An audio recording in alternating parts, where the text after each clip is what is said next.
El emprendimiento es un motor de cambio y desarrollo económico, factores fundamentales para la movilidad social. Fundación Coppel presenta La tajada del pastel.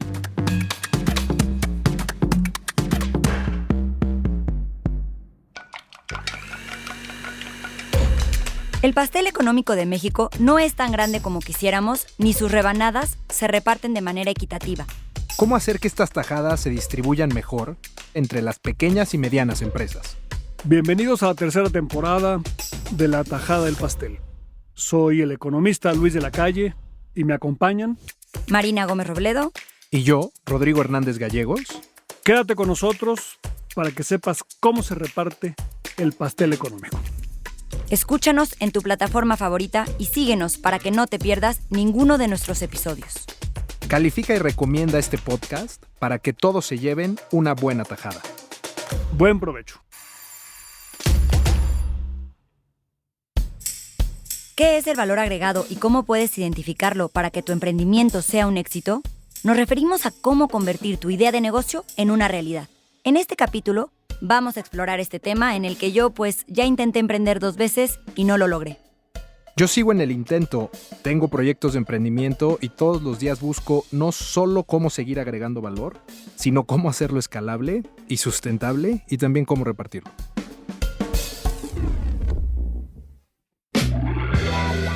Luis, ya estábamos hablando de la importancia, nos decías, que el emprendedor tiene que encontrar esta necesidad o crearle esta necesidad a las personas, es decir, crear como valor agregado que le puede dar a la sociedad. ¿Qué herramientas podrías decirles a las personas que nos escuchan para que puedan identificar este valor agregado? Bueno, el valor agregado es un concepto que lleva muchas veces a la confusión, porque en México tendemos a pensar en el valor agregado de la siguiente manera. Decimos, por ejemplo, bueno, yo tengo granos de maíz, los puedo moler, los puedo nixtamalizar, los puedo hacer harina, masa, tortilla, empaquetarlos y venderlos. Entonces, digamos, el valor agregado desde ese punto de vista sería el pasar de una etapa a la otra e ir añadiendo valor. En España le dicen valor añadido, ¿no? Esa forma de concebir el valor agregado tiene un problema fundamental, que no responde a la primera pregunta que tienes que hacerte cuando quieres tú ser emprendedor. Lo que yo hago, lo que yo puedo hacer con estos insumos que tengo, ¿tiene valor o no tiene valor? O sea, de hecho, hay que pensar el valor agregado en la misma cadena, pero exactamente al revés. El consumidor le interesa las tortillas, no solamente las tortillas desde el punto de vista de un disco físico de harina de maíz, ¿no? Sino le interesan las tortillas en la taquería o en el anaquel o en su casa, porque con esa tortilla va a hacer él o ella algo y por lo tanto está dispuesto a sufragar un gasto para obtener esa tortilla. Entonces, una vez que tú dices, oye, hay un mercado de tortillas, la pregunta es, oye, ¿cómo consigo yo la masa? ¿Cómo consigo yo después la harina? Etcétera, y te vas para atrás hasta llegar a cómo consigo los granos del elote para poder hacerla. Entonces, la forma de construir un valor agregado exitoso es a partir de las necesidades y las preferencias de los consumidores y no al revés, a partir de lo que tú ofreces, ¿no? Entonces, por ejemplo, si nosotros queremos vender vajillas mexicanas de Talavera, por ejemplo, en Europa, pues tenemos que preguntarnos, oye, ¿los alemanes estarán dispuestos a tener en sus casas vajillas de Talavera? Porque si tú mandas vajillas de Talavera a Alemania, te van a comprar 4. La Embajada de México 2 juegos y algún nostálgico otros, ¿no? Pero a lo mejor sí puedes vender en Alemania unas vajillas con destellos claramente mexicanos que tengan un éxito tremendo, ¿no? Mucha gente lo ha hecho con enorme éxito. O sea, tienes tú que pensar que de lo que tú tienes o qué modificaciones tienes que hacer a lo que tú tienes para que eso genere suficiente valor para que la gente esté dispuesta a pagar por él. Entonces el valor agregado depende de que haya una intersección entre tus capacidades de producción y lo que la gente aprecia. O sea, no porque sea difícil va a tener valor, sino va a tener valor porque es apreciado y después puede tener más valor si es escaso. Eso también es cierto. En ese sentido, entonces, Luis, un poco es inseparable el valor agregado del mercado al que se le agrega. ¿Y cómo? Del mercado al que se ofrece. Ok. O sea, porque lo que tú haces es agregarle valor a tus insumos, ¿no? Pero ese valor no se lo puedes agregar sin que haya valor de mercado en términos de las preferencias de los consumidores y la capacidad de pago que tengan los consumidores, ¿no? Entonces, por ejemplo, las perlas que salen de un ostión tienen valor porque están muy profundas en el mar o porque la gente está dispuesta a pagar un alto precio por ellas. Bueno, la respuesta es fundamentalmente porque la gente está dispuesta a pagar un alto precio por ellas, que son muy bonitas. Obviamente, entre más profundas estén en el mar, porque cuesta más trabajo sacarlas, van a valer más. Pero junto a la ostra, donde está formándose la perla natural, hay mucha arena y esa arena está igual de lejos, pero tiene cero valor. Lo que tiene valor es la perla, porque por la perla la gente está dispuesta a pagar con ella. ¿Y qué consejos le darías a alguien que está justo buscando resolver las necesidades en algún mercado? ¿Cómo qué preguntas se podría hacer para saber si en realidad lo que tiene en mente puede tener valor? Bueno, lo primero que tiene que ver es, ¿existe un mercado para eso? ¿Ese servicio, ese bien? ¿No? Si la respuesta es sí, adelante. 2, ¿hay competidores? O sea, ¿hay alguien que ya esté satisfaciendo esa necesidad? Y después, ¿puedo yo competitivamente satisfacerla? Tú identificas una necesidad, ¿no? Y la gente está dispuesta a pagar por un café, por ejemplo, en la mañana, ¿no? O un chocolate caliente a cierta hora del día, ¿no? La gente está dispuesta a pagar por él 10 pesos. Si tú tienes suficiente capacidad para poder tener un chocolate caliente por debajo de 10 pesos, entonces le puedes añadir valor a lo que tú haces hasta 10 pesos, ¿no? Pero si tu capacidad de producción es tal que resulta que puedes tú producir el café y cuesta 15, entonces ahí vas a tener una destrucción de valor. O sea, en lugar de estar añadiendo valor, vas a estar sustrayendo valor, porque tú vas a invertir 14 pesos o 15 pesos para la taza de chocolate y el mercado te va a pagar solamente 10.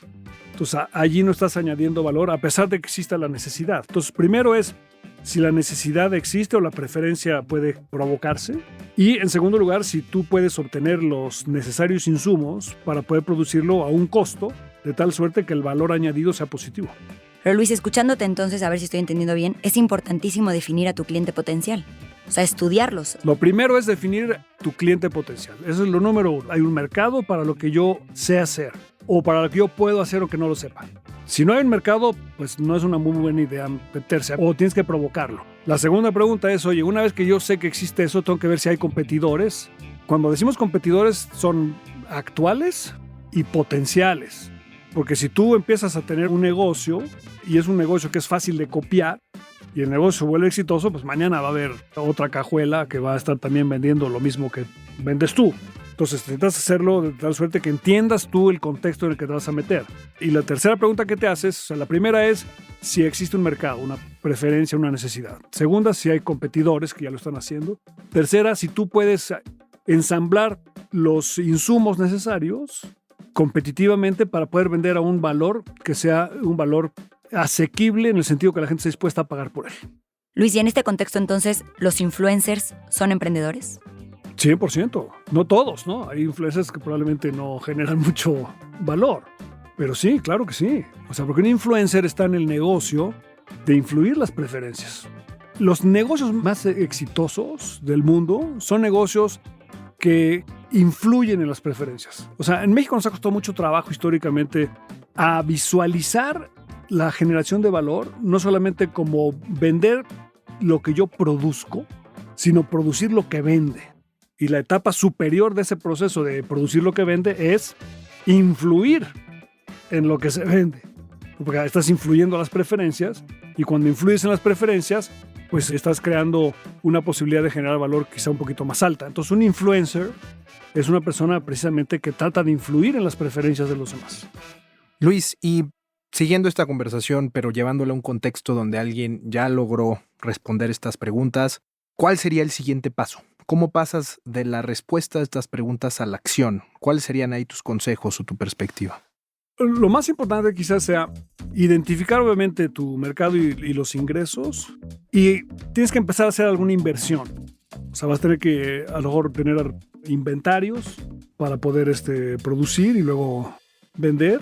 Puedes necesitar una infraestructura mínima para poder hacerlo. El consejo es, trata de minimizar la primera inversión. No hagas una gran inversión pensando que vas a satisfacer un mercado y que todo va a ser color de rosa, sino empiezas pequeño, con una pequeña inversión, y si tienes éxito y empiezas a generar ingresos, con esos ingresos entonces sí puedes tratar de escalarlo un poco más y empezar a invertir más en tu infraestructura para hacerlo o en insumos que te permitan una escala más alta, ¿no? Pero lo que es un error que se comete con mucha frecuencia es tratar de poner la carreta delante de los caballos. Es decir, oye, primero invierto en la carreta y luego a ver si llegan los caballos para jalarla. Lo que va a jalar tu carreta es el dinamismo del mercado y tu éxito inicial, ¿no? Entonces tienes que tratar de mantener tus costos iniciales fijos relativamente bajos. O sea, un costo fijo alto se convierte en un lastre que puede terminar hundiendo el negocio. Entonces hay que solamente incurrir en los costos variables. O sea, el costo variable, por ejemplo, en un negocio de torterías, serían el número de teleras, el número de rebanadas de jamón, o sea, las latas de chile, etcétera. Esos son tus costos variables. Esos se pueden manejar más fácilmente porque puedes prever cuántas tortas vas a vender. Pero lo que sería muy erróneo es abrir una gran tortería pensando que desde el día primero vas a vender 3,000 tortas diarias. Luis, ¿y cuáles serían los costos fijos en tu ejemplo de la tortería? La instalación de la tortería o el coche. Tú dices, necesito yo un coche o necesito una camioneta para transportar mis tortas. Eso es un costo fijo.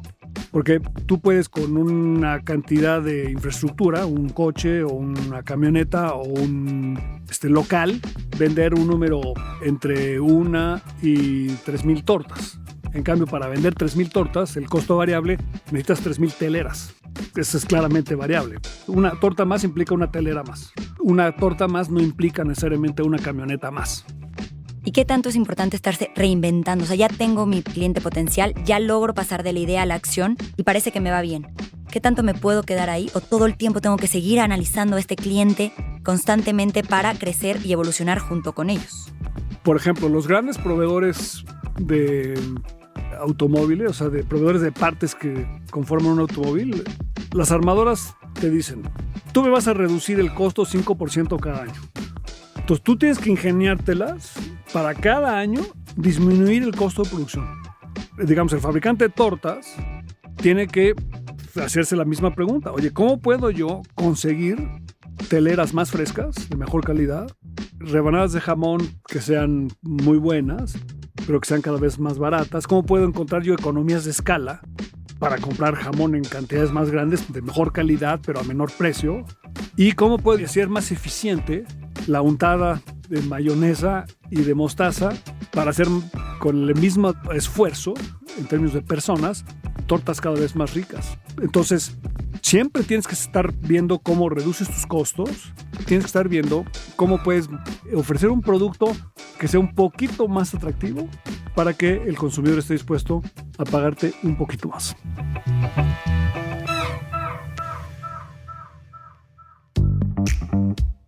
Hola, soy Juliano Lopresti. Llevo 28 años incursionando en distintos tipos de emprendimientos. He participado en el diseño y desarrollo de más de 30 empresas que van desde restaurantes hasta proyectos con inteligencia artificial. Soy un apasionado de este tema, lo he estudiado a fondo, lo he enseñado y hasta he formado parte de equipos que generan políticas públicas. Algunos de mis éxitos no se explican sin mis fracasos. Te comparto batallas y experiencias que espero te sirvan. Hoy me sigo preguntando cómo pasé de consumidor frustrado a emprendedor. Solo me alcanzaba para ir una vez al mes a una parrilla argentina que me gustaba mucho y salía con sentimientos encontrados porque no me trataban bien a no consumir mucho. Mi alternativa era ir a un supermercado mayorista a comprar un buen pedazo de carne, lo que hacía cada semana. Después de algunos años de vivir esto y confirmando que varios conocidos sufrían situaciones similares, fue que reflexioné sobre la posibilidad de abrir mi propio restaurante.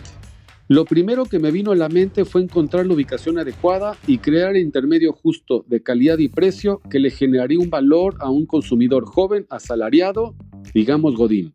Es importante poder empezar para que tu negocio cobre vida, pero igual de determinante es buscar tu ventaja competitiva y generar un valor agregado para tus clientes.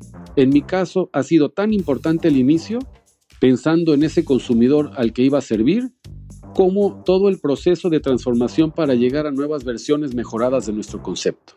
Recuerda, inicias en un piso, pero el techo depende de hasta dónde quieras tú llevar tu negocio. Liliana Orozco es coordinadora de investigación en la Asociación de Emprendedores de México, ASEM.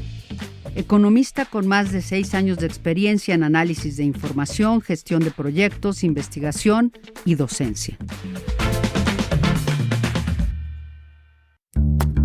Oye, Liliana, a esta persona que está empezando a emprender o que está considerando comenzar con vistas en tener una pyme, ¿qué consejo le darías? Para nosotros en la Asociación de Emprendedores de México, pues una persona emprendedora es cualquier persona que haya fundado una empresa, o sea, que esté realizando un proceso de producción de un bien o servicio para atender un mercado. Esto incluye desde el autoempleo hasta pues la expansión ya de una micro, pequeña o mediana empresa. El primer consejo pues sería identificarnos como personas emprendedoras. O sea, el hecho de que nuestro producto, nuestro servicio sea pequeño o sea sencillo o sea muy cotidiano no nos hace menos emprendedores o emprendedoras que otras personas que desarrollan algún otro tipo de producto o que se integran a algún otro tipo de mercado, ¿no? Sin embargo, pues los rasgos que ya nos permiten escalar o hacer crecer nuestro negocio, pues ahí es donde ya sí nos vamos diferenciando quizá del término más convencional, que es este de empresario, ¿no? O empresaria, que ahí sí ya tiene que ver quizá con un proceso de aprendizaje y de profesionalización en la actividad que quizá inició como un autoempleo, pero que después se convierte pues en todo un proceso productivo, ¿no? Sobre esta primer persona que está, o este primer arquetipo de emprendedor, emprendedora que está pensando en generar algún tipo de fuente alternativa de ingresos o tiene en mente la construcción de una pyme, ¿cuáles son los riesgos más importantes que tú ves en este momento del emprendimiento y cómo sugerirían ustedes mitigar? En la radiografía del emprendimiento en México, que es el estudio más grande que realizamos en la SEM, en donde encuestamos a más de 2,000 personas fundadoras de empresas, hemos identificado que sin duda el riesgo más grande, no solo al inicio del emprendimiento, pero sobre todo en el periodo crítico, que son como los primeros 2 años en el que se implementa una empresa, es la falta de conocimiento del mercado. Esto no lo mencionamos ni queremos tampoco que sea como un desincentivar, ¿no?, el emprendimiento, pero definitivamente es el mayor riesgo. Cuando no tenemos identificado cuáles son las necesidades de nuestro mercado, cuáles son los deseos de nuestro mercado, cuando no sabemos cuál es nuestro mercado, es donde ahí está el quiebre hacia el punto de foco de al menos 1 de cada 3 emprendimientos, 1 de cada 3 empresas. Y para alguien que ya logró este autoempleo, ¿qué le recomendarías para poder transformarlo en una pequeña o mediana empresa?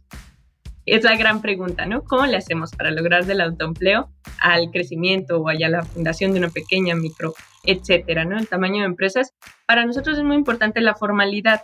En México, afortunadamente, ya hay esquemas más novedosos, simplificados para poder tener una empresa formal. Este es el rasgo así, número 1, el rasgo primigenio de una empresa exitosa en México, poder ser formal. Porque al ser formal ya puedes integrarte a grandes o no tan grandes, o sea, ya puedes integrarte a procesos de generación de valor. Ya puedes ser proveedor de una gran empresa, ya puedes acercarte a clientes corporativos, puedes acercarte a clientes institucionales, incluso ser proveedor de gobierno. Entonces, la formalidad es definitivamente el rasgo número 1 para el crecimiento. ¿Y cuáles son los riesgos que tú verías para esta transición entre un autoempleo y ya pasar a ser una MIPYME? ¿Y cómo también sugerirían ustedes sortear esos riesgos? Ya en el momento de la gestión empresarial, el riesgo quizá el más significativo va a ser el de la mala administración. Hemos identificado que una de las necesidades más puntuales de las personas emprendedoras es desarrollar sus habilidades administrativas y financieras. Identificar tanto el riesgo financiero, como por ejemplo el adquirir una inversión o adquirir un financiamiento, el no lograr identificarlo como lo que es una palanca de crecimiento, nos hace que tengamos una aversión o un miedo que no nos permite crecer. O sea, incluso al cuidarnos de caer en un sobreendeudamiento, por ejemplo, también estamos limitando el desarrollo de nuestra empresa. Pero todos estos términos ya son pues como más finos, ¿no? Entonces, desarrollar nuestras habilidades administrativas y financieras es determinante para que una empresa que ya es formal pueda pues seguir activa en el mercado, ¿no? Entonces ya pasamos por conocer nuestro mercado, ya pasamos por ser formal y ahora toca pues desarrollar todas nuestras habilidades administrativas y financieras. Esto es lo que nos permite combatir los riesgos del emprendimiento. Y esto nos conecta con la siguiente pregunta, o un poco este resumen que hacías en este momento de las respuestas que nos has dado durante esta entrevista. El siguiente paso, ya que muchas empresas en México, muchas MIPYMES son familiares, ¿qué pasa cuando las personas fundadoras ya no necesariamente pueden o quieren continuar con el negocio? ¿Cuáles serían los riesgos y los consejos que ustedes darían para iniciar un programa de institucionalización para una MIPYME en este país? Es importante mencionar que el emprendimiento asociado, o sea, el tener socios y socias, literalmente aumenta la esperanza de vida de un negocio. Entonces también, claro, como mencionas, alrededor de 30-40% de las empresas en México son negocios familiares y es ahí donde se pone como más difusa esta línea entre los socios, las socias y las personas de mi familia. Un proceso de institucionalización, entonces, incluye toda la determinación de las distintas responsabilidades de las personas, ya sea para la administración, para la toma de decisiones en general o para un proceso más operativo, ¿no? En la gestión empresarial. Entonces, cuando entendemos también que el estar acompañados y acompañadas nos hace más fuerte, pues vamos a poder profesionalizar también nuestra selección y la colaboración con las distintas personas que nos van a estar acompañando en el proceso, ya sea del emprendimiento como de la gestión empresarial. Y esto al final del día se convierte en parte de nuestra propuesta de valor, se convierte en parte del valor añadido que nos diferencia como empresa de nuestra competencia. Justo por ahí va mi siguiente pregunta, porque hay muchas personas, y esto es anecdótico, pero que dicen prefiero vender la empresa a pensar en la institucionalización. Entonces, tu perspectiva es que sí es deseable hacerlo, ¿correcto? ¿Es deseable seguir un proceso de profesionalización e institucionalización? Sí, definitivamente si queremos, si esperamos que nuestra empresa pueda crecer, hemos encontrado una correlación entre el emprendimiento asociado y el tiempo de vida de las empresas y también el tiempo en el que alcanzan la rentabilidad. O sea, cuando estamos en la búsqueda de este punto de equilibrio, de esta tasa de ganancia aceptable o deseable para los productos y servicios que estamos ofreciendo, pues la institucionalización es el camino. Ya para terminar, ¿qué herramientas existen allá afuera que ustedes recomendarían para que una MIPYME pudiese innovar en sus modelos de negocio o robustecer los que ya tienen y robustecer también sus sistemas de administración? Para la SEM es muy importante fomentar la adopción de herramientas digitales. Sabemos que no es fácil, sabemos que implica costos, pero definitivamente la adopción de sistemas como el CRM o el ERP, que son pues siglas en inglés para lo que tiene que ver con la gestión de clientes y con la administración de la empresa, de nuestro negocio, son herramientas clave para fortalecer todas las áreas de la empresa. O sea, nos permite atender e identificar nuestros riesgos, nos permite atender e identificar dónde estamos fallando como empresa, pero también nos permite expandirnos al tener una mejor gestión de nuestra relación con los clientes. Entonces, definitivamente la adopción de herramientas digitales, incluso actualmente con la disrupción que nos provoca la inteligencia artificial dentro de los negocios, pues también es un proceso de adaptación que nos va a ir diferenciando de la competencia y nos va a ir permitiendo sobrevivir en el mundo empresarial. Excelente. Bueno, pues muchísimas gracias, Liliana. Un gusto conversar contigo y sin duda muy útiles las respuestas y perspectivas que nos compartes. Muchas gracias, ha sido un gusto y pues aquí estamos disponibles para ustedes en asem.mx y en la Asociación de Emprendedores de México.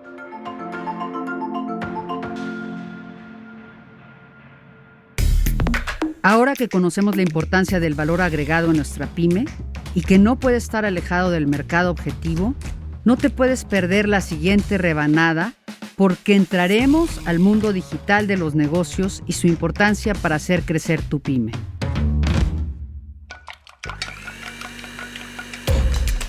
Gracias por escuchar la tercera temporada de La Tajada del Pastel. Búscanos en tu plataforma de audio favorita o visítanos en pensandounpaís.com. Un espacio para analizar y reflexionar sobre cómo se reparten las rebanadas del pastel económico. Pero sobre todo, desde una perspectiva intergeneracional para hacer crecer la economía dentro del Estado de Derecho en México. Sigue, califica y saborea La Tajada del Pastel. Buen provecho.